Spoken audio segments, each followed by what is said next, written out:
E aí, pessoal, tudo bem? Meu nome é Marcos Botelho, sou professor de teologia e hermenêutica desde 2003, faz muito tempo. E a gente está estudando aqui o Sermão do Monte. Tem muita gente que veio dos estudos que a gente fez de Atos dos Apóstolos, Atos do Espírito e também de Marcos. E eu queria convidar você para estudar com a gente semanalmente. São 22 vídeos, 22 estudos divididos de forma exegética e trazendo à tona as lições de o que é ser um discípulo de Jesus. Você pode estudar aqui no YouTube ou aqui se você já está dentro da nossa plataforma Eduz. Os dois são de graça, a diferença é que na plataforma EAD, que você pode se cadastrar agora aqui embaixo, você vai receber não só um acompanhamento meu, eu vou responder perguntas que você mandar e eu vou fazer vídeos lá, tem vídeos extras, mas lá também você vai ter um certificado quando você chegar no final de que você estudou com a gente, fez essa caminhada, tá bom? A gente vai estudar agora o 6º vídeo, o reino e os assassinos, o reino de Deus e os assassinos, Mateus 5, 21 a 26. Se você não leu, vai lá ler, vai lá meditar e depois volta para esse vídeo, tá bom? Vamos estudar? Como a gente viu no vídeo passado, Jesus está colocando a base que ele veio cumprir o Antigo Testamento. Ele não veio abolir, mas ele veio ampliar, fazer uma visão integral, fazer com que o Antigo Testamento e a lei toda revelada dos profetas de Moisés e toda a Torá veio para ser cumprida e a nossa justiça tem que ser muito maior do que a dos fariseus e mestres da lei. E agora ele vai colocar em prática dois exemplos, o 6º e o 7º mandamento. Agora a gente vai ver o 6º, que é o não matarás. E diz assim o Antigo Testamento, se você matar, você vai ser colocado sobre julgamento. E lá no Antigo Testamento era, se você matou alguém, você provavelmente poderia ser vingado com o seu sangue, com a sua morte. Era um por um, olho por olho, dente por dente. E aí Jesus vai trazer, isso foi o que foi dito, mas eu digo que é muito mais sério e muito mais amplo essa revelação que Deus fez lá e que agora eu estou mostrando para vocês, meus discípulos, que a justiça de vocês tem que ser muito maior. Não é só sobre matar. Você pode matar no seu coração, você pode matar com palavras, você pode matar com pensamento. E esses dois também têm consequências. Isso não era nada comum de interpretar no Novo Testamento, ali na época do 1º século. Por quê? Primeiro que você agora já não sabe quem já matou, quem não matou. Antes é fácil. O religioso fala, não, quem matou tá na cadeia ou tá fugitivo. Eu sou um cidadão de bem. Mas se você prestar atenção no que Jesus falou, quem de nós nunca se irou a ponto de desejar a morte? Então a gente não sabe mais quem é assassino e quem não é, no reino de Deus. Porque, na verdade, todos são. Todos, de alguma forma, já odiou. E aí Jesus usa palavras que estavam sendo usadas contra ele. Ele usa uma palavra chamada raká, que muitas versões nem traduz, porque se você traduzir tem outro peso, né? O raká ali, na época de Jesus, queria dizer alguém que não levava Deus em consideração, negava a existência de Deus, e por isso, quando você chamava alguém de raká, era dizendo assim, você é um endemoniado, você é um homem dos infernos, uma mulher dos infernos, ou você vai para o inferno. Jesus está dizendo, olha, se você falar que alguém vai para o inferno, que alguém é um endemoniado, você está correndo o risco de você ser a pessoa que é endemoniado ou você é a pessoa que vai para o inferno. E aí Jesus depois usa o louco, porque assim, se alguém está fazendo algo diferente, como ele estava fazendo, ele estava ensinando a palavra, curando, fazendo uma revolução do bem ali, da justiça e do bem entre os necessitados e entre os que estavam querendo ouvir a mensagem de Jesus, as pessoas falavam, você tem demônio, você é um demônio da casa, né, que eles falavam, isso a gente pode explicar depois. Mas esse tipo de acusações era colocada para Jesus, você é raká, ou colocava, você é louco. Jesus foi chamado de louco várias vezes, que ele continuou, em vez de ele descansar, ele continuou fazendo o ministério dele até pelos familiares, falou, não, você é louco.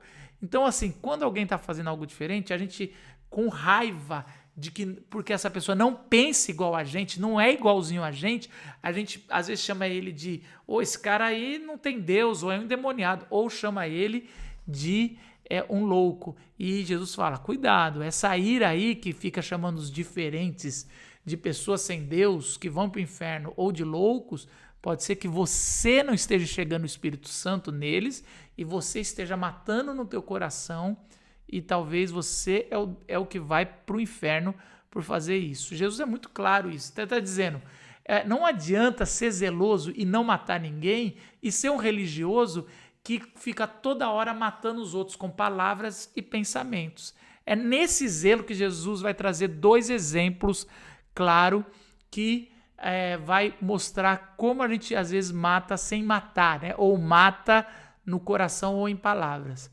Vamos lembrar que se irar em si não é pecado, até Deus tem ira. E Lutero ele vai dizer muito claro que existe a ira do amor, aquela ira que não deseja o mal a ninguém, aquela ira que é simpática com as pessoas, mas hostil com o pecado. Não é essa ira que a gente está dizendo, não. É uma ira que é hostil com as pessoas. Pode até ser com pecado também, mas leva as pessoas junto. Joga água suja e o bebê fora. Então, nas 2 ilustrações, Jesus usa um exemplo do templo e outro exemplo do juiz, né? E era engraçado que na época de Jesus, o juiz também ficava no templo, né? Ficava no sinédrio. Então, eram 2 pessoas que estavam indo para o templo, uma para resolver um problema e outra para adorar. Ele vai primeiro usar a que vai adorar. Ele está com uma oferta e essa oferta não necessariamente é financeira. Então, toma cuidado com esses pastores que traduzem oferta na Bíblia como lado financeiro, né? Uma oferta a Deus, né? Era uma oferta de sacrifício, né? Provavelmente ali está trazendo a sua oferta para fazer o sacrifício de um inocente, de um animal inocente pelos seus pecados. E como uma boa liturgia hoje, quando a gente está em adoração, a gente, antes de entrar em louvor e ouvir a palavra, a gente muito provavelmente tem que sondar o nosso coração, é assim que muitas igrejas fazem, e quando a gente sonda o nosso coração, a gente vê os nossos pecados ou os problemas que a gente teve durante a semana ou durante aquele mês. E Jesus fala, se ao sondar o teu coração, você perceber que tem um irmão que tem algo contra você, larga a sua oferta ali, larga a sua adoração, deixa de fazer o que você está fazendo, vá resolver o seu problema e depois volta. Essa recomendação foi colocada na ceia, né? E a gente, de forma religiosa, pensa que é para ceia. Então, não vamos entrar só vou tomar ceia se eu não tiver com pecado. Não, essa recomendação é para qualquer adoração, é para a vida. Se ao sondar o teu coração, você perceber que você tem algum pecado ou alguém tem algo contra você que não foi resolvido, você tem que parar o que você está fazendo na hora. Esse é o Espírito. Se você usa apenas isso para a ceia, você está no Antigo Testamento, mesmo usando um elemento do Novo. Você não entendeu o que Jesus falou sobre a sua justiça é diferente da dos religiosos. Então ele está dizendo o seguinte, a primeira coisa que a gente vê, sujeito a julgamento. Se você matar, você é sujeito a julgamento. Esse é o mandamento. Mas Jesus está ampliando que esse sujeito a julgamento, aqui no caso, é espiritual, está no templo. É ser julgado por Deus. Então você já ampliou aí. Segunda coisa dessa primeira ilustração, ele está falando do coração que sondamos antes de prestar o culto a Deus. Então, isso às vezes é colocado como a ceia, mas não, é qualquer momento. Às vezes você está no carro adorando a Deus e você foi lembrado de algo que está errado entre você e seu irmão, você desvia a rota. É isso que Jesus está dizendo. Não vá para o trabalho, chegue atrasado, mas resolva. É muito mais importante resolver e ter um coração limpo, um coração sem culpa diante de Deus do que você ficar continuando uma vida de adoração, mas na verdade você está todo corrompido por dentro, né? E a terceira, que é muito importante, observação desse primeiro exemplo, é que, de novo, alguém tinha algo contra você ou eu, mas quem tem que ir lá, deixar a oferta e ir lá resolver é quem está sendo ofendido, né?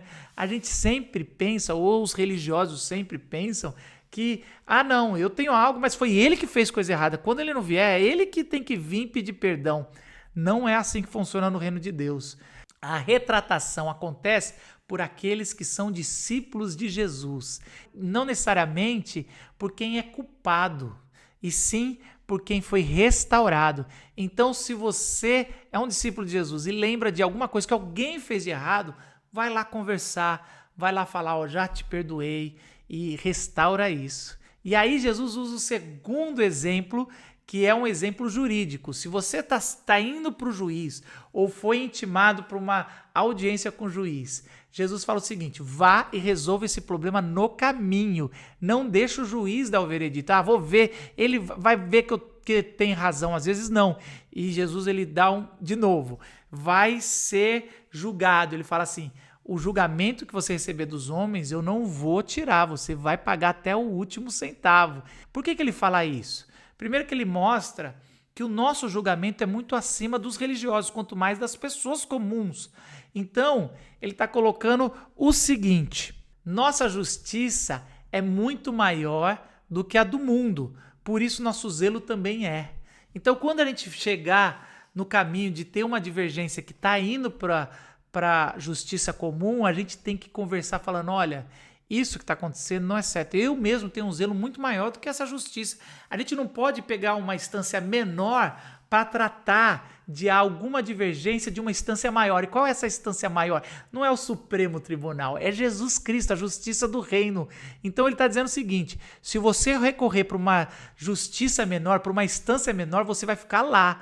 Então é assim, resolva no campo de quem é transformado pelo Espírito Santo, que você vai receber a justiça do reino e não dos homens. E uma segunda coisa é que, já que a nossa justiça é maior do que a do mundo, o nosso perdão também é maior que o do mundo. Às vezes é melhor a gente resolver perdoando no caminho para o tribunal do que se arriscar numa instância menor que a dos homens. E quando eu falo que instância menor, não é que a gente não tem que seguir a lei dos homens. Todos nós somos submissos a essa lei. Mas a nossa lei é muito maior, a nossa justiça é muito maior. Por isso, quando Jesus traz já o sexto mandamento, ele está dizendo, não é tão simples. Nós matamos no nosso coração. Muitas vezes nós somos assassinos no reino de Deus. Por isso que nós não devemos ficar gritando palavras de ordem, julgando, falando que pessoas são endemoniadas ou que vão para o inferno, porque a gente tem no nosso coração o selo de uma justiça maior e de um amor maior.